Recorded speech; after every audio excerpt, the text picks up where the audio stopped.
ومن يضلل فلا هادي له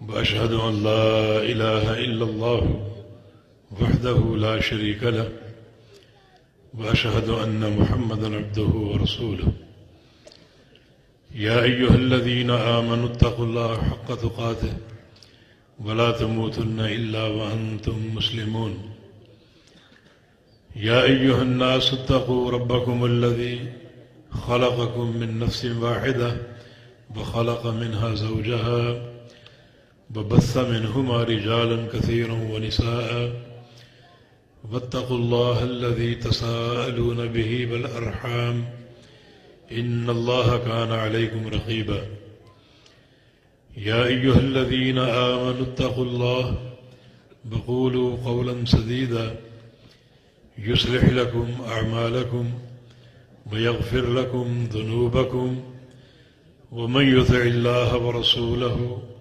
فقد فاز فوزا عظيما اللهم صل على محمد وعلى آل محمد كما صليت على إبراهيم وعلى آل إبراهيم إنك حميد مجيد اللهم بارك على محمد وعلى آل محمد كما باركت على إبراهيم وعلى آل إبراهيم إنك حميد مجيد سبحانك لا علم لنا إلا ما علمتنا إنك أنت العليم الحكيم رب اشرح لي صدري ويسر لي أمري واحلل عقدة من لساني يفقه قولي لقد قال الله سبحانه وتعالى بعد أعوذ بالله من الشيطان الرجيم من همزه ونفخه ونفثه بسم الله الرحمن الرحيم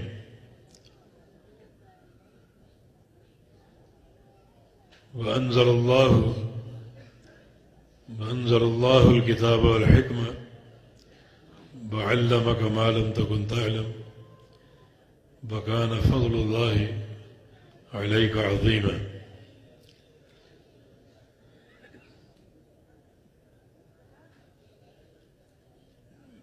محترم و مکرم علماء کرام مشائخ عظام بالخصوص اس دور کے محدث مولانا عبداللہ شجاع آبادی صاحب السند العالی حافظہ اللہ تعالی ورعاہ اور محترم شیخ الحدیث مولانا عبدالغفار روپڑی حافظہ اللہ اور محترم الشیخ عبدالوہاب روپڑی حافظہ اللہ اور اس پروگرام کے روح رواں الشیخ ڈاکٹر نصر اللہ صاحب حافظہ اللہ تعالی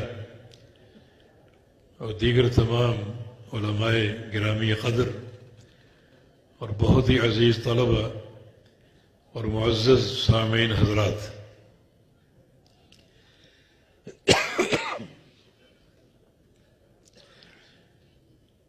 یہ زندگی جس کی سانسیں عارضی اور مستعار ہیں، اگر یہ زندگی حدیث کے ساتھ تعلق استوار کرنے میں گزر جائے، ہمارے انفاس و نفائس خدمت حدیث کے لیے وقف ہو جائیں، تو یہ زندگی بڑی ہی قابل قدر اور بڑی ہی لائق تحسین ہے۔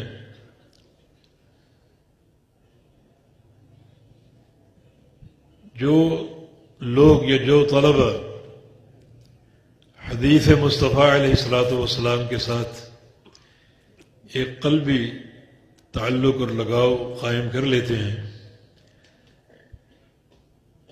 وہ اللہ رب العزت کے وہ بندے ہیں جنہیں اللہ تعالیٰ نے اپنی رضا کے لیے چن لیا۔ ثم اورثنا الکتاب الذین اصطفینا من عبادنا، کہ قرآن و حدیث کی وراثت ہم نے جن بندوں کو عطا فرمائی ہے وہ بندے ہمارے چنے ہوئے ہیں. اور یہ افضلیت میں سب سے آخری درجہ ہے کہ اللہ رب العزت کسی بندے کو اپنی رضا کے لیے چن لے.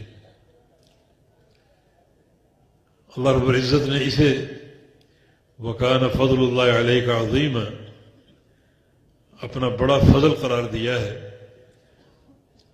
انزل اللہ علیک الکتاب والحکمہ، اللہ رب العزت نے آپ پر قرآن و حدیث اتارے ہیں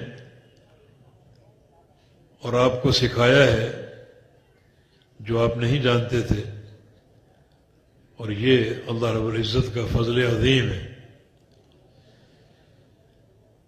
آج دنیا پریشان ہے،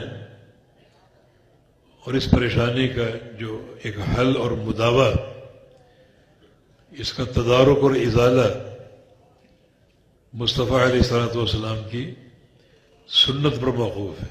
ایک محدث کا قول ہے کہ ان اللہ یرفع البلاء عن هذه الامہ برحلۃ اصحاب الحدیث، کہ اللہ رب العزت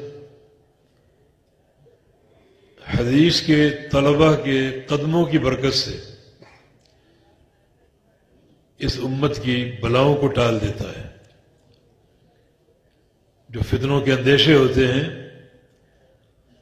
اور بلاؤں کے نزول کے اندیشے ہوتے ہیں، اللہ تعالیٰ وہ سب ٹال دیتا ہے اس امت کے جو طالبین حدیث ہیں ان کے سفروں اور ان کے قدموں کی برکت سے. یہ سفر بڑے عظیم الشان ہے. من سلک طریقا یلتمس فیہ علما سہل اللہ لہ بہ طریقا الی الجنہ، جو ایک راہ پر چلے طلب علم کے لیے، اور علم نافع جو ہے وہی مطلوب ہے. نبی علیہ السلام کی دعا اللہم انی اسألک علما نافعا، اور یہ بھی دعا کہ اللہم انی اعوذ بک من علم لا ينفع، کہ اللہ میں علم نافع کا سوال کرتا ہوں. تو علم نافع ہی حقیقی طلب ہے اور وہ کتاب و سنت ہے. تو جو طلبہ کتاب و سنت کی طلب کے لیے گھر سے نکلتے ہیں، وہ قدم ان کے بظاہر درسگاہ کی طرف اٹھ رہے ہوتے ہیں، مگر حقیقت میں جنت کی طرف جا رہے ہوتے ہیں. یہ سفر درسگاہ تک نہیں بلکہ آگے بڑھتا ہے اور جنت تک پہنچا دیتا ہے. یہ ایک عظیم شرف ہے ان طلاب علم کے لیے جو کتاب و سنت کے علوم حاصل کرنے کے لیے وقف ہو جاتے ہیں، اور جن کا دن رات کا جو ایک وتیرہ اور طرز عمل ہے وہ کتاب و سنت کا حصول. نبی علیہ السلام کا فرمان ہے کہ منہومان لا یشبعان، منہوم فی الدنیا ومنہوم فی العلم. دو حریص دنیا میں ایسے ہیں جن کا پیٹ نہیں بھرتا، ایک دنیا کا حریص اور دوسرا علم کا حریص.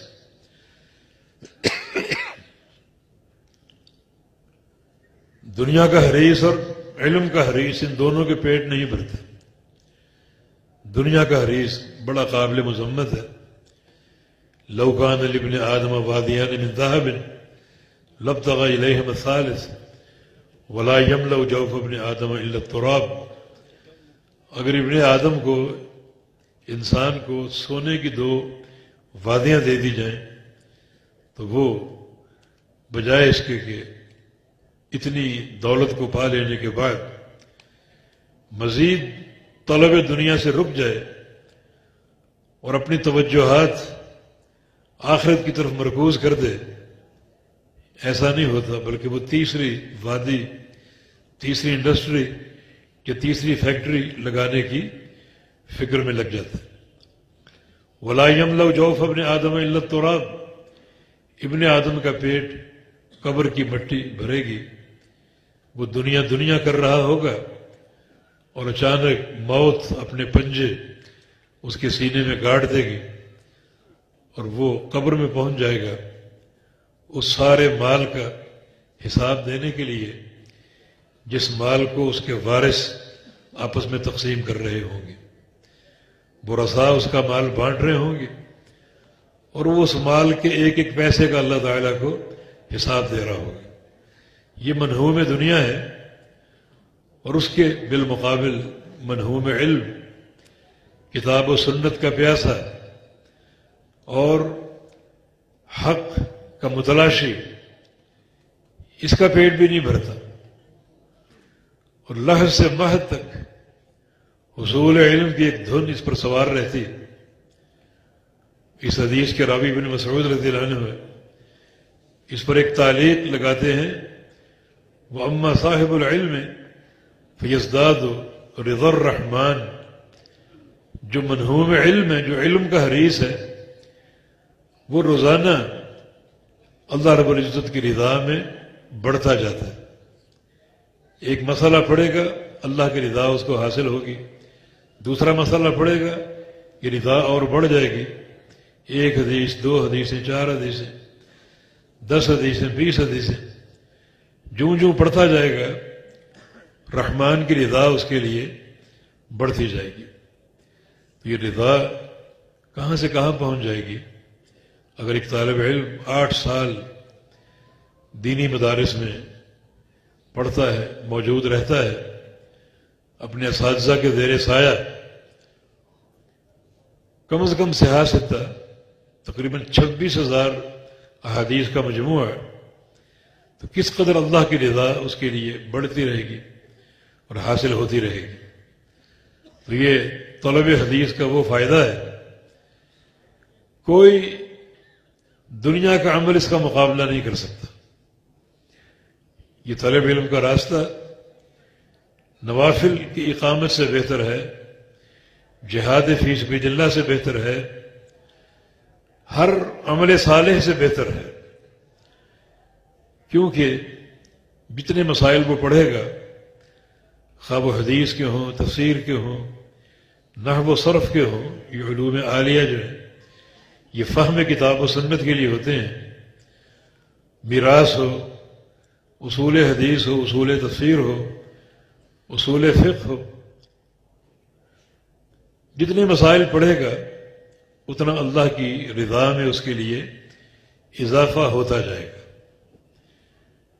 کتنی رضا سمیٹ لے گا، جبکہ یہ بات معلوم ہے وَرِضْوَانٌ مِّنَ اللَّهِ اکبر، اللہ تعالیٰ کی تھوڑی سی رضا بھی سب سے بڑی دولت ہے.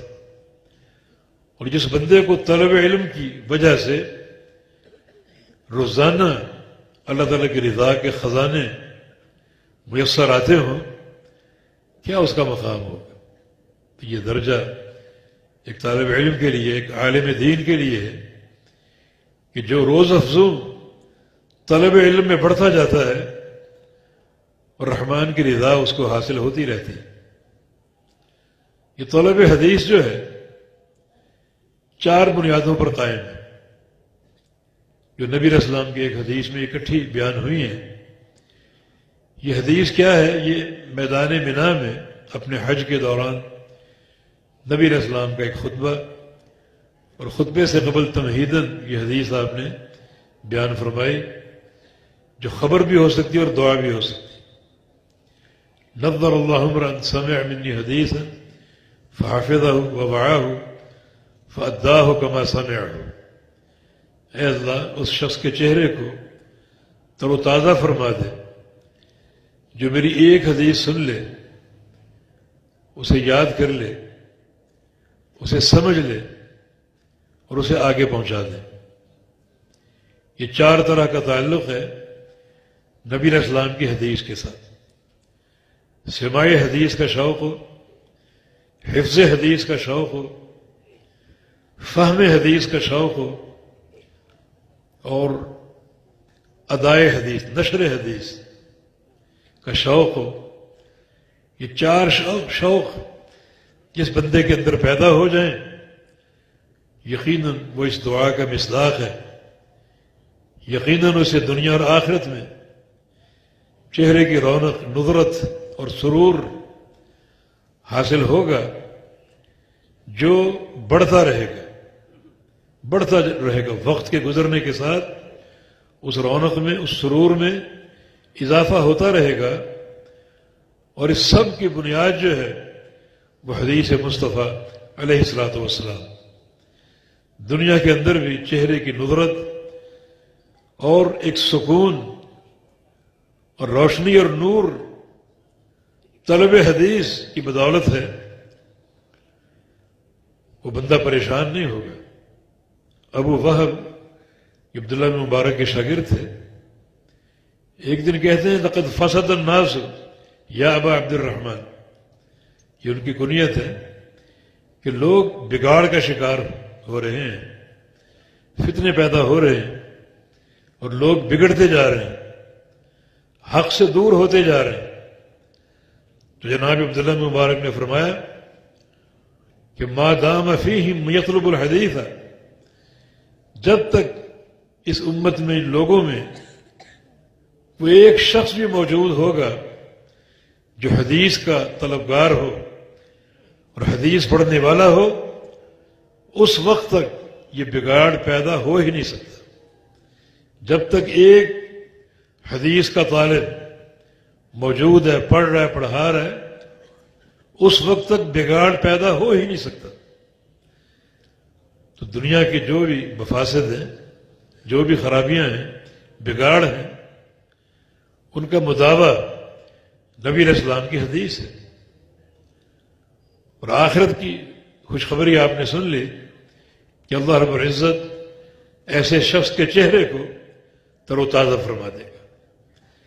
اور قیامت کے دن چہرے 2 ہی طرح کے ہوں گے، یوم تبیض وجوہ وتسود وجوہ. کچھ چہرے روشن ہوں گے اور کچھ چہرے سیاہ ہوں گے جن پر ذلت کی تہیں جمی ہوں گی. عبداللہ بن عباس اس کی تفسیر فرماتے ہیں کہ تبیض وجوہ اہل السنہ، روشن چہرے ان لوگوں کے ہوں گے جو نبی علیہ السلام کی سنت اور حدیث کے ساتھ حقیقی تعلق استوار کرتے ہیں. اور حقیقی تعلق کی 4 بنیادیں: سماع حدیث کا شوق، حفظ حدیث کا شوق، فہم حدیث کا شوق. حدیث کا پڑھنا صرف دورے کے نام پر نہ دورہ حدیث، نہ پڑھنے والے کو معلوم نہ پڑھانے والے کو معلوم نہیں. یہ سارے تعلق سماع اور حفظ اور فہم اور پھر نشر حدیث، یہ 4 طرح کا تعلق. حفظ میں عمل بھی ہے، کیونکہ محدثین اس وقت تک کسی حدیث کو محفوظ تصور نہیں کرتے تھے جب تک اس پر عمل نہ کر لیتے. جب عمل ہو جاتا تو پھر وہ یقین کر لیتے اب یہ حدیث سینے میں پوری طرح محفوظ ہوگی. تو حفظ حدیث کی جو دواعی ہیں، جو اسباب ہیں، ان میں سے ایک سبب عمل بالحدیث ہے. جب آپ اس کو عملی جامہ پہنا لیں گے تو وہ حدیث ہمیشہ ہمیشہ کے لیے آپ کے سینے میں محفوظ ہو جائے گی. یہ 4-5 قسم کا تعلق ہے نبی علیہ السلام کی حدیث کے ساتھ. یقیناً جو یہ تعلق استوار کرے گا اور قائم کرے گا وہ دنیا اور آخرت میں بلکہ موت کے وقت بھی بالکل محفوظ ہوگا اور سلامتی کے ساتھ ہوگا. یہ موت کا وقت بڑا بھیانک وقت ہے. نبی علیہ السلام کا فرمان ہے انما الاعمال بالخواتیم، کہ انسان کے اعمال کی قبولیت یہ عدم قبولیت کا جو مدار ہے وہ اس کا خاتمہ ہے. بعض اوقات ایک انسان نیک عمل کرتا ہے اور عین موت کے وقت کوئی غلط بات کہہ ڈالتا ہے، کسی کی غیبت کر دی یا اپنی جائیداد کی وصیت میں ظلم کر بیٹھا، تو اللہ تعالیٰ ساری نیکیاں برباد کر کے اسے جہنم کا ایندھن بنا دے گا. اور بعض اوقات ایک انسان برے عمل کرتا ہے اور عین موت کے وقت اچھا عمل کر بیٹھتا ہے، اچھی بات بول جاتا ہے، اور اللہ رب العزت اسے ایک اچھے بول کی وجہ سے جس پر اس کا خاتمہ ہوا اس کے تمام گناہ معاف کر کے اس کو جنت کی وراثت عطا فرما دیتا ہے۔ یہ بڑا ایک بھیانک وقت ہے۔ نبی علیہ السلام کی حدیث ہے لا تتمنوا الموت فإن حوض المطلع شدید، کسی مصیبت کے نازل ہونے پر موت کی تمنا مت کرو، تم کیا جانو کہ ہو سکتا ہے موت کے بعد جو مصیبتیں تمہارا انتظار کر رہی ہوں وہ اس سے بڑی مصیبتیں ہوں، اور ظاہر ہے کہ موت کے بعد اللہ تعالیٰ کا عذاب اگر لاحق ہو گیا تو وہ ایک بڑی مصیبت ہے، دنیا کی مصیبتیں اس کے سامنے بالکل ہیچ ہے۔ سفیان ثوری رحمہ اللہ ایک محدث ہیں، ان کا قول ہے کہ سلف صالحین کی آنکھوں کو سب سے زیادہ جس چیز نے رلایا ہے وہ ان کے خاتمے کا تصور۔ وہ اپنے خاتمے کو، موت کے وقت کو فراموش نہیں کیا کرتے تھے، ہمیشہ دھیان میں رکھتے، روتے رہتے کہ پتہ نہیں موت کے وقت ہم کیا بن چکے ہوں، پتہ نہیں موت کے وقت کیسا عمل کر بیٹھے، پتہ نہیں موت کے وقت زبان سے کس قسم کے الفاظ جاری ہو جائیں۔ یہی وہ یاد کر کر کے رویا کرتے تھے۔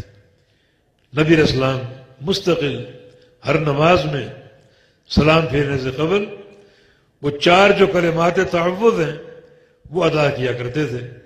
اللہم انی اعوذ بک من عذاب القبر واعوذ بک من عذاب جہنم واعوذ بک من فتنة المحیا والممات واعوذ بک من شر فتنة المسیح الدجال۔ 4 چیزوں کا شر، 4 چیزوں کا فتنہ آپ اس سے پناہ مانگا کرتے۔ امت کا بھی حکم ہے کہ اذا صلی احدکم فلیتعوذ باللہ من 4، کہ جب تم نماز پڑھو تو اللہ تعالیٰ سے ان 4 چیزوں سے اللہ تعالیٰ کی پناہ طلب کیا کرو، قبر کا عذاب، جہنم کا عذاب، اور زندگی اور موت کا فتنہ۔ تو موت بھی ایک فتنہ ہے اور ساتھ ساتھ دجال کا فتنہ۔ تو یہ اگر چاہتے ہو کہ یہ خاتمہ اچھا ہو، ایک حدیث اور ذہن میں آ گئی مسند احمد کی، عبداللہ بن عمرو بن عاص کی روایت سے، اور احمد شاکر جو مسند امام احمد کے محقق بھی ہیں اور تخریج بھی کی ہے، انہوں نے اس حدیث کو صحیح قرار دیا ہے۔ اس میں نبی علیہ السلام کا ایک جملہ ہے، طویل حدیث ہے، ایک جملہ ہے کہ اعطیت جوامع الکلم بفواتحہ وخواتمہ، مجھے اللہ تعالیٰ کی طرف سے جو گفتگو کا ملکہ دیا گیا ہے، بات کہنے کا ایک سلیقہ، قدرت اور ملکہ دیا گیا ہے، اس میں 3 خوبیاں ہیں۔ نمبر 1 وہ جوامع الکلم ہے، نمبر 2 وہ فواتح ہیں، اور نمبر 3 خواتم ہیں۔ جامع کی جمع مانا وہ ایسے کلمات، ایسی حدیثیں ہیں کہ بعض اوقات ایک جملے میں نجات کا اور جنت کو پا لینے کا پورا پروگرام ہوتا ہے، ایک ہی جملے میں۔ ایک ہی جملہ بعض اوقات ایک تحصیل کے مقام پر فائز ہوتا ہے۔ انما الاعمال بالنیات، 3 الفاظ ہیں صرف، اور یہ محور ہے سارے اعمال کا، وہ عقیدہ ہو، عمل ہو، خرید و فروخت ہو، شادی بیاہ کے معاملات ہوں، منہج ہو، سیاست ہو، خلق ہو۔ یہ ایک حدیث، چھوٹا سا ٹکڑا ان سارے اعمال کا محور۔ بعض محدثین نے اس ایک ٹکڑے کو نصف الدین کہا ہے، یہ آدھا دین۔ بعض محدثین کا قول ہے یہ حدیث تو ہر فقہی باب سے قبل لکھی جانی چاہیے۔ ایک چھوٹا سا جملہ، نبی علیہ السلام سے پوچھا گیا 73 فرقے ہوں گے، کون کامیاب ہے؟ 3 الفاظ، ما انا علیہ اليوم واصحابی، صرف وہ لوگ کامیاب ہیں جو اس چیز پر قائم ہوں جس پہ آج میں ہوں اور میرے صاحب ہیں۔ 3 الفاظ۔ اور طائفہ منصورہ اور فرقہ ناجیہ کا آپ نے تعین فرما دیا، 73 فرقوں میں سے ایک فرقے کو چن کر نکال لیا، باقی 72 ناری ہیں۔ یہ ایک فرقہ جنتی ہے، یہ ایک گروہ کامیاب ہے۔ علامت کیا ہے؟ اس چیز پر قائم ہو جس پہ آج میں ہوں اور میرے صحابہ ہیں۔ اللہ کے پیغمبر کس چیز پر تھے؟ صحابہ کرام کس چیز پر تھے؟ کیا اس دور میں کوئی قبر، کوئی قبہ، کوئی مزار پوجا جاتا تھا؟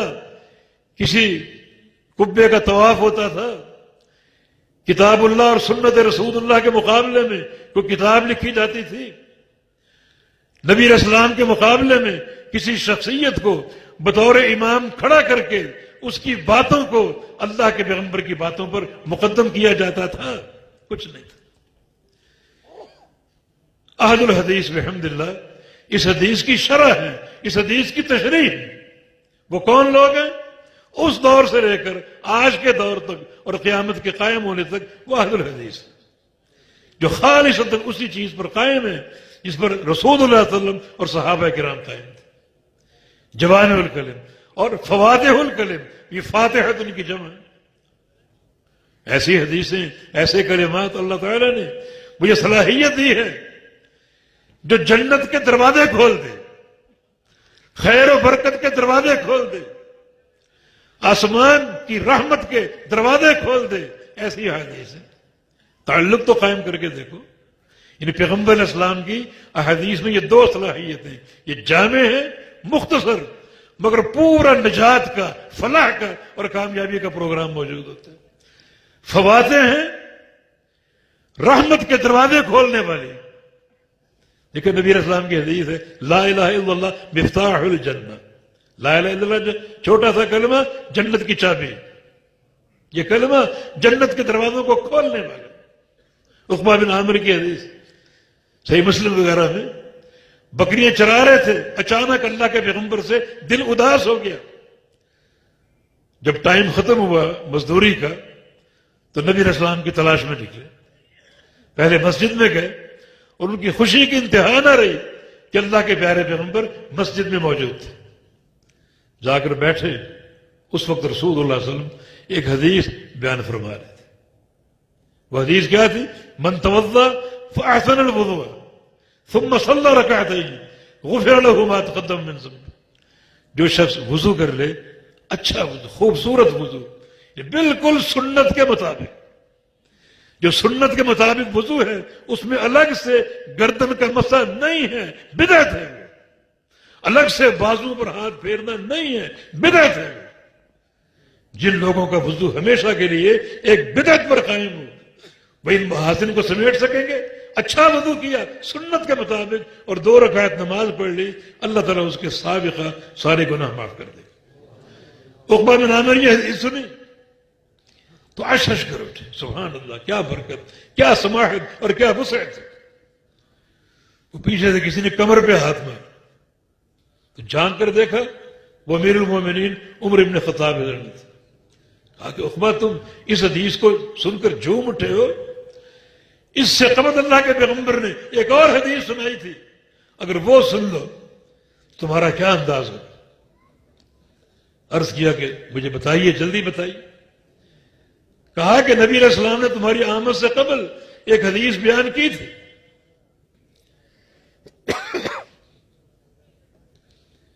من توضا ثم قال اشهد ان لا اله الا الله وحده لا شريك له واشهد ان محمدا عبده ورسوله فتحت له ابواب الجنة الثمانية۔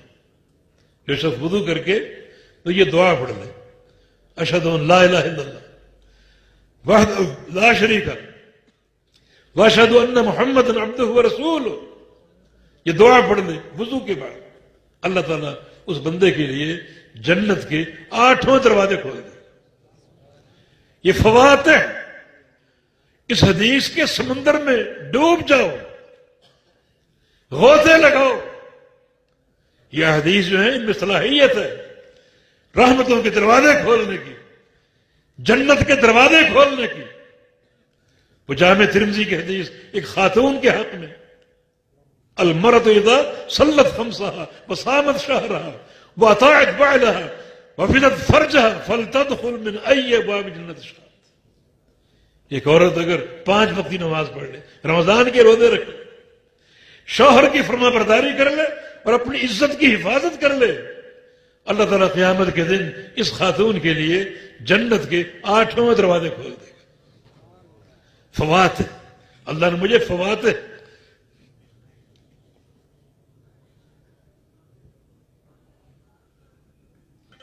یہ مصطفیٰ علیہ السلام کی حدیث کا مقام. میں عرض کر دوں یہ باتیں قرآن سے آپ کو نہیں ملیں، حدیث کا مقام. دیکھیں قرآن نے قواعد بیان کر دی. سورہ فاتحہ مثال کے طور پہ قرآن کی پہلی سورت آپ پڑھیے، اس میں بڑے عمدہ مضامین ہیں. تقریباً پورے قرآن کا آپ خلاصہ سمجھ لیجئے. مگر یہ حدیث بتائے گی یہ سورہ فاتحہ بہترین دم ہے. یہ حدیث بتائے گی یہ سورہ فاتحہ کیا ہے.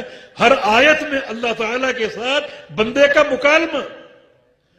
بندہ الحمدللہ رب العالمین کہتا ہے، اللہ فرماتا ہے حمدنی عبدی الرحمن الرحیم اثنى علی عبدی مالک یوم الدین مجدنی عبدی. یہ حدیث بتائے، حدیث بتائے گی کہ یہ سورہ فاتحہ جو ہے ام القرآن ہے. حدیث بتائے گی سورہ فاتحہ کا مقام کیا ہے. اس کے بغیر نماز نہیں ہوتی. من صلی صلاۃ لم یقرأ فیہا بام القرآن فلا صلاۃ لہ. جو نماز پڑھے اس میں سورہ فاتحہ نہ پڑھے اس کی نماز نہیں ہوتی. یہ تفصیلات کون بتائے گا؟ یہ جامع باتیں کون آپ کو دے گا؟ قرآن نے قل هو اللہ احد سورت نازل کر دی. توحید کا خزانہ ہے یہ سورت. ساتھ حدیث کو ملا لو، یہ قل هو اللہ احد جو ہے تعدل ثلث القرآن، یہ چھوٹی سی سورت 1/3 قرآن کے برابر. یہ حدیث آپ کو بتائے گی کہ جس شخص نے سورہ اخلاص سے قل هو اللہ احد سے محبت کی اللہ اس سے محبت کرے گا. صحیح بخاری کی حدیث اور ابو داؤد وغیرہ کی حدیث آپ کو بتائے گی کہ جس شخص نے سورہ اخلاص سے محبت کی تو یہ محبت اسے جنت میں پہنچا دے گی. یہ جوامع خواتین، فواتح اور خواتین، احادیث خواتین میں اچھا خاتمہ چاہیے نا، اچھا خاتمہ. تو احادیث کی تعلیم و تعلم جاری رکھو. حسن خاتمہ حدیث کی برکت سے آپ کو حاصل ہوگا. ایسے ایسے فرامین، ایسی ایسی حدیثیں آپ کو حاصل ہوں گی.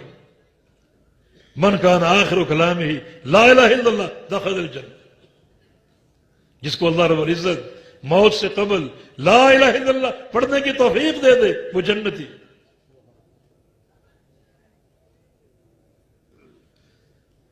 اللہ اکبر.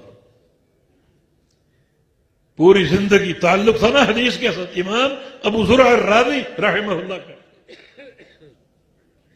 جن کا فرمان ہے کہ احفظ 100,000 حدیث کما یحفظ احدکم قل هو اللہ احد.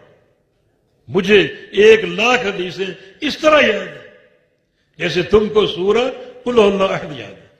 100,000 حدیث. اسحاق بن راہویہ کا قول ہے الحدیث الذی لا يعرفه ابو زرع فلا اصل له. جس حدیث کو ابو زرع راضی نہیں پہچانتا اس حدیث کا کوئی اصل نہیں، بے اصل ہے.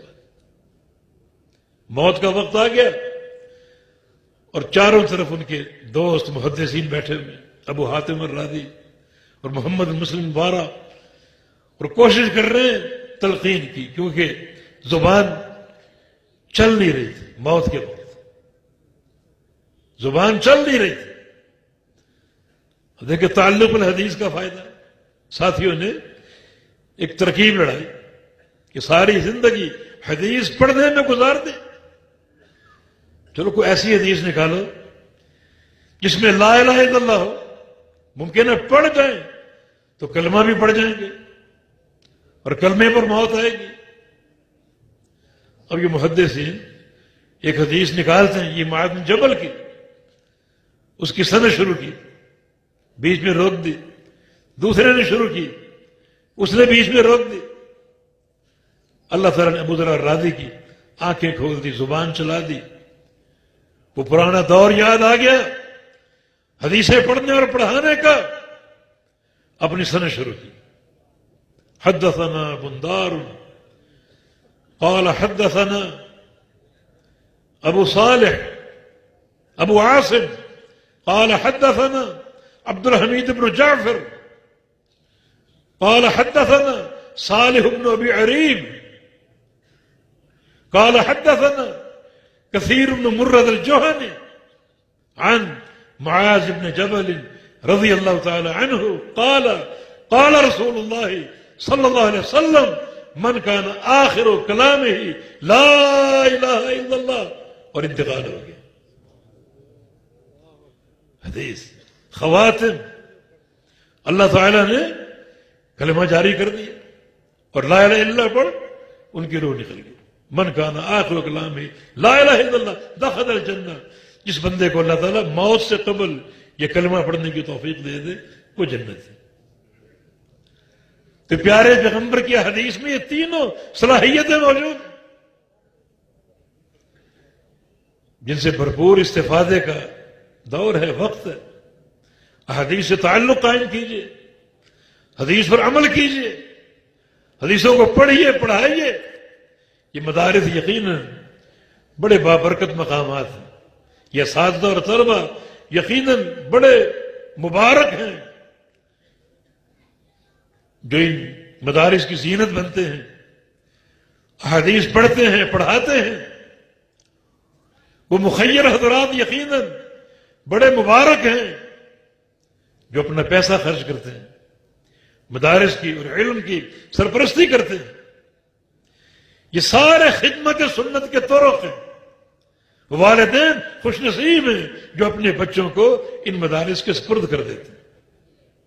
اور یہ سارے طرق ہیں خدمت حدیث کی. اللہ تعالیٰ جس شخص کو خدمت حدیث کی توفیق دے دے، اللہ تعالیٰ کا وہ چنا ہوا بندہ، اللہ تعالیٰ کا چنا ہوا بندہ. اسی لیے عبداللہ بن مسعود کا، ابو درداء وغیرہ کا یہ قول، کتاب العلم زہیر بن حرب ابو خیثمہ ایک بڑے محدث، ان کی کتاب العلم، وہ کہتے ہیں کہ اغدو عالما او متعلما او مستمعا ولا تکن الرابع فتہلک. یا تو عالم بن کر رہو، عالم یا طالب علم، اور یا پھر تیسرا درجہ مستمع، علم کو سننے والا، حدیثوں کو سننے والا. اپنے اندر یہ شوق پیدا کر لو، جہاں درس حدیث ہوگا، جہاں علماء کا درس ہوگا وہاں پہنچے گا، اس درس کو سنے گا. مستمع. اور ایک قول میں او محبن کا بھی اضافہ ہے کہ ان سے محبت کرنے والا بن جاؤ، علماء سے اور طلبۃ العلم سے محبت کرنے والا بن جاؤ. اس کے علاوہ کچھ نہ بننا ورنہ برباد ہو جاؤ. چار میں سے ایک بن جاؤ. عالم بن جاؤ، اگر یہ موقع نہیں رہا متعلم بن جاؤ، طالب علم بن جاؤ. اگر یہ موقع بھی نہیں رہا تو مستمع بن جاؤ، علم کو سننے والا. اپنی مصروفیات کو سمیٹ کر پہنچو جہاں بھی علماء کا درس ہو. آپ 2 حدیثیں 4 حدیثیں سنیں گے اور آپ کا ایمان تازہ ہوگا. او محبن، یا پھر ان سب سے محبت کرنے والا بن جاؤ. تو یہ اس علم حدیث کی شان ہے. یقیناً وہ مدارس انتہائی لائق تحسین ہے جو آج ظلمات کے اس دور میں علم کی اور خاص طور پہ حدیث کی خدمت کرنے میں مصروف ہے. اللہ رب العزت ہمیں طلب علم کی توفیق دے، ہمیں طلب حدیث، حفظ حدیث اور فہم حدیث کی توفیق دے. اللہ تعالی ظلمات اور تاریکیوں کے اس دور میں احادیث کے ذریعے شمع روشن کرنے کی اور اس دنیا میں انوار پھیلانے کی توفیق عطا فرما دی. تو یقیناً ایک انتہائی کارآمد بلکہ سب سے برگزیدہ ایک شوق اور مرحلہ ہے. اور ساتھ ساتھ عمل جو کہ علم کی زینت ہے، حدیث کی زینت ہے. عمل کے بغیر معاملہ بالکل ناقص ہے بلکہ ناقابل قبول. علم کا طلب یہ منزل نہیں، منزل عمل ہے. آپ وضو کر لیں، آپ نے منزل نہیں پائی. وضو کی منزل نماز ہے. وضو کر لو نماز نہ پڑھو، وضو عبث ہے. علم حاصل کر لو عمل نہ کرو، وہ علم عبث ہے، بلکہ انسان کے خلاف حجت ہوگا۔ علم کے حصول کے بعد اگر عمل نہیں ہے تو علم انسان کے خلاف حجت بنے گا قیامت کے دن۔ ایک جاہل آدمی اپنے جہل کی بنا پر معذور قرار دیا جا سکتا ہے، لیکن ایک عالم تو پڑھ کر، ایک طالب علم تو پڑھ کر اپنے اوپر اس علم کی حجت قائم کر چکا ہے، اس کے لیے کوئی عذر نہیں ہوگا، کوئی اس کے لیے عذر نہیں ہوگا۔ تو عمل ایک زینت، جیسا کہ صحابہ فرماتے ہیں کہ تعلم العلم والعمل جميعا، ہم نے رسول اللہ صلی اللہ علیہ وسلم سے علم اور عمل اکٹھا سیکھا ہے، اکٹھا حاصل کیا۔ یہ نہیں کہ علم آج لے لو، عمل کریں گے جب ریٹائر ہو جائیں گے، عمل کریں گے جب بڑھاپے میں داخل ہوں گے، یہ اعضاء اور یہ قوا معطل ہو جائیں گے، پھر مسجد کا رخ کریں گے۔ نہیں، علم اور عمل ساتھ ساتھ۔ اس دعا اللہ رب العزت سے کہ اللہ تعالی ہمارے سینوں کو کتاب و سنت کے نور سے منور فرما دے اور ہمیں کما حقوہ عمل کی توفیق عطا فرما دے، احادیث مصطفیٰ علیہ السلام کا سچا فہم عطا فرما دے، جس کو نشر کرنے والے ہوں اور آگے پہنچانے والے ہوں، تاکہ وہ شرف حاصل ہو جائے چہروں کی نظرت کا، رونق کا اور سرور کا، دنیا میں بھی اور آخرت میں۔ بارک اللہ فیکم وآخر دعوانا ان الحمد للہ رب العالمین۔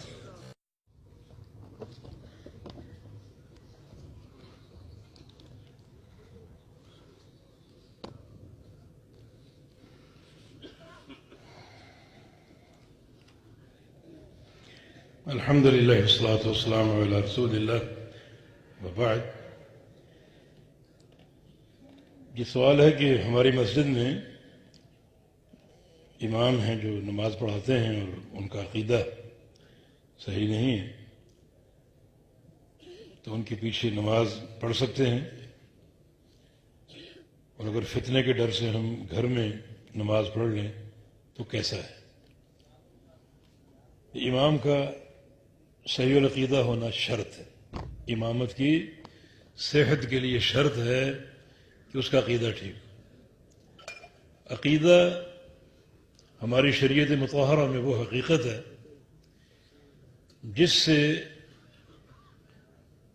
سر منہ بھی انحراف جائز نہیں، کوئی اس کا بدل نہیں، کوئی چیز توحید باری تعالیٰ کا بدل نہیں ہو سکتی۔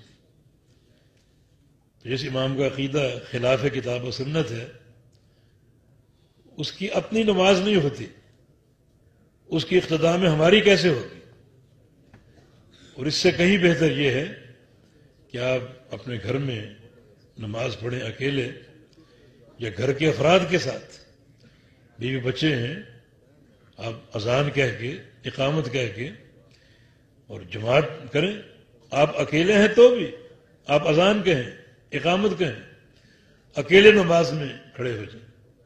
اور صحیح بخاری میں جو قصہ ہے کہ نبی علیہ السلام اور صحابہ کرام نے ایک جہادی سفر سے لوٹتے ہوئے پڑاؤ ڈالا تو دور سے کسی مؤذن کی آواز سنائی دی، اس نے کہا اللہ اکبر، اللہ اکبر، تو رسول اللہ صلی اللہ علیہ وسلم نے فرمایا علی الفطرہ، یہ شخص جو بھی ہے یہ فطرت اسلام پر۔ اس نے کہا اشہد ان لا الہ الا اللہ، فرمایا کہ دخلت الجنہ، تو جو بھی ہے جنت میں داخل ہو چکا ہے۔ صحابہ کرام ان کو شوق ہوا کہ اللہ کے نبی کی زبان مبارک سے اس کے جنتی ہونے کی بشارت صادر ہوئی ہے، تو کیوں نہ اس جنتی انسان کی زیارت کی جائے۔ صحابہ اس کو ڈھونڈنے لگے، دور نکل گئے، بالآخر اس کو تلاش کرنے میں کامیاب ہو گئے۔ کان راعین، بکریوں کا چرواہا تھا، اکیلا، اور جو ہی نماز کا وقت ہوتا اذان کہتا، تکبیر کہتا اور نماز شروع کر دیتا۔ تو آپ کے دل میں اگر جماعت کی حرص ہو، جماعت کی طلب ہو، لیکن مطلوبہ شرائط کا حامل امام موجود نہ ہو، تو اللہ تعالیٰ آپ کو اس طلب اور حرص کا اجر دے گا۔ اور ممکن ہے اگر آپ اکیلے نماز پڑھ رہے ہوں اور جماعت کی حرص آپ کے دل میں موجود ہو، اللہ تعالیٰ آپ کے پیچھے فرشتوں کی جماعت بھیج کر آپ کو جماعت کا اجر دے دے. اور اگر گھر میں آپ ہیں اور آپ کی بیوی ہے تو آپ جماعت کر لیں, بیگم پیچھے کھڑی ہو, بچے ہیں تو بچے پیچھے کھڑے ہوں, پیچھے عورت کی صف ہو, اس طرح گھر میں جماعت کر لیں. لیکن ایسا امام جو مشرک ہے, بدعتی ہے, اس کی اقتداء میں نماز جائز نہیں.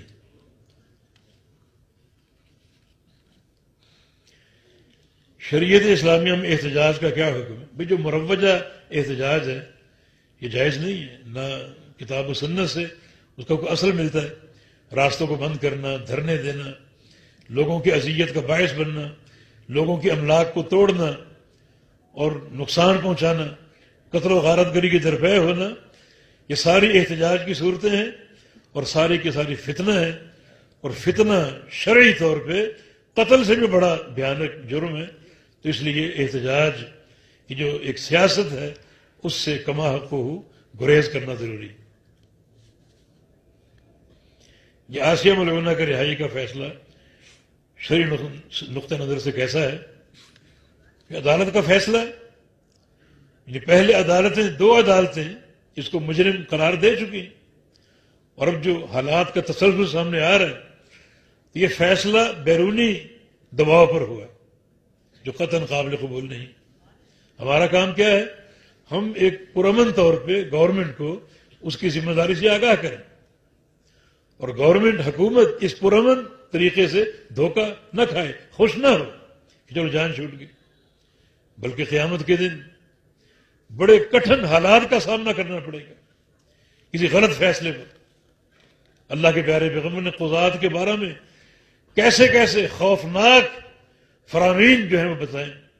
کچھ قاضی ایسے ہیں جن کو اللہ تعالیٰ نور کے ممبروں پر بٹھا کر حساب لے گا, اور کچھ قاضی ایسے ہیں جن کو اللہ رب العزت جہنم کے اوپر نصب پل صراط پہ کھڑا کر کے حساب لے گا. تو لگتا یہ ہے کہ یہ بیرونی دباؤ کے تحت ہوا ہے. اللہ کے پیارے پیغمبر کی شان اقدس میں کوئی گستاخی قابل قبول نہیں. ہم عہد الحدیث کا موقف ہے. اگر ایک ذمی نبی علیہ السلام کی شان میں گستاخی کرتا ہے اس کا ذمہ ٹوٹ جاتا ہے, واجب القتل ہے. مسلمان گستاخی کرتا ہے وہ مرتد ہو جاتا ہے, واجب القتل. ایک حربی ہماری مملکت میں نہیں کہیں اور رہتا ہے, وہ گستاخی کرتا ہے, تو ہمیں چاہیے کہ ہم اپنے وسائل بروئے کار لائیں, اس حکومت پر حملہ کریں جہاں یہ اقدام پیش آ رہے ہیں. اللہ تعالیٰ ہدایت دے.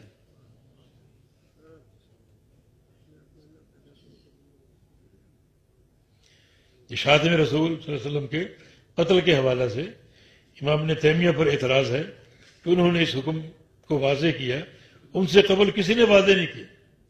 یہ تو ہمارا ترہ امتیاز بھی الحمدللہ, ہمارے لیے سرمایہ فخر ہے کہ ایک اہل حدیث عالم جس کو اللہ نے یہ توفیق دی کہ وہ ایسے شخص یا ایسے لوگوں کو جو ہے وہ بے نقاب کریں جو نبی علیہ السلام کی شان میں گستاخی کرتے ہیں اور سب و شتم کرتے ہیں.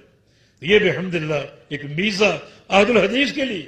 اور شیخ الاسلام نے جو بیان کیا دلائل کے ساتھ کیا, اپنی طرف سے کچھ نہیں کہا. تو یہ اعتراض کیسے؟ ایک شخص اگر دلائل کے ساتھ ایک موقف واضح کرتا ہے تو اس میں اعتراض کی کون سی بات؟ دلائل کتاب و سنت کے اور سلف کے تعامل سے اور صحابہ کے واقعات سے پیش کیے اور متعدد, تو اس میں کون سا اعتراض ہے؟ جب دلائل کے ساتھ اپنی بات کریں گے تو بات تو قابل قبول ہونی چاہیے, نہ کہ قابل اعتراض. لیکن یہ ہمارے لیے ایک فخر کا مقام ہے کہ ایک اہل حدیث عالم کو اللہ رب العزت نے یہ عظیم کتاب اصحاب المسلول لکھنے کی توفیق عطا فرمائی, جس میں پیارے پیغمبر کی شان کا بیان ہے, اور جو گستاخانہ طرز عمل روا رکھتے ہیں انہیں ان کے کیفر کردار تک پہنچانا, ان کے اس انجام تک پہنچانا, یہ تمام باتیں نصوص کے ساتھ شامل ہیں. جب کچھ عرصہ قبل غالباً 1 صدی کے لگ بھگ رنگیلا رسول کے نام سے ایک ہندو کاتب نے کتاب لکھی, مسلمانوں میں اشتعال پیدا ہوا. اس وقت کھڑے ہوئے مجاہد اسلام, مجاہد ملت مولانا ثناء اللہ امرتسری رحمہ اللہ, جنہوں نے مقدس رسول کے نام پر کتاب لکھ کر اس کا مکمل تفصیلی مدلل جواب دیا, ایسا جواب دیا کہ آج صدی گزر چکی ہے، کسی کو اس کا جواب لکھنے کی ہمت نہیں. اس طرح ایک مدلل اور بھرپور جواب دیا. تو یہ ہمارا تمیز ہے. دنیا شور مچاتی ہے، دنیا املاک نظر آتش کرتی ہے، راستے بلاک کرتی ہے، ہم اپنے پیغمبر کی شان بیان کرتے ہیں اور ان لوگوں کی حفاوات کا جواب دیتے ہیں جو رسول اللہ صلی اللہ علیہ وسلم کی شان میں گستاخیاں کرتے ہیں. اور یہ سب سے بڑا حل، سب سے بڑا حل ہے. جو مجرمین ہیں اللہ تعالیٰ ان سے بدلہ لے گا. ہم کچھ دکھائیں تو صحیح اللہ تعالیٰ. کیا دکھائیں؟ اللہ کے پیغمبر کی محبت دکھائیں. کیا دکھائیں؟ اللہ کے پیغمبر کی سنت پر عمل کر کے دکھائیں. کیا بتائیں؟ اللہ کے پیغمبر کی سیرت طیبہ بیان کر کے بتائیں. اللہ تعالیٰ راضی ہو. جب وہ راضی ہو گیا سارے بدلے وہ لے گا، ان مجرمین کو کیفر کردار تک پہنچائے گا. ہمارا کام یہ ہے کہ ہم حقیقی منہج کو پہچانے اور اس پر عمل کرنے کی کوشش کریں. واللہ تعالی ولی التوفیق. بارک اللہ فیک.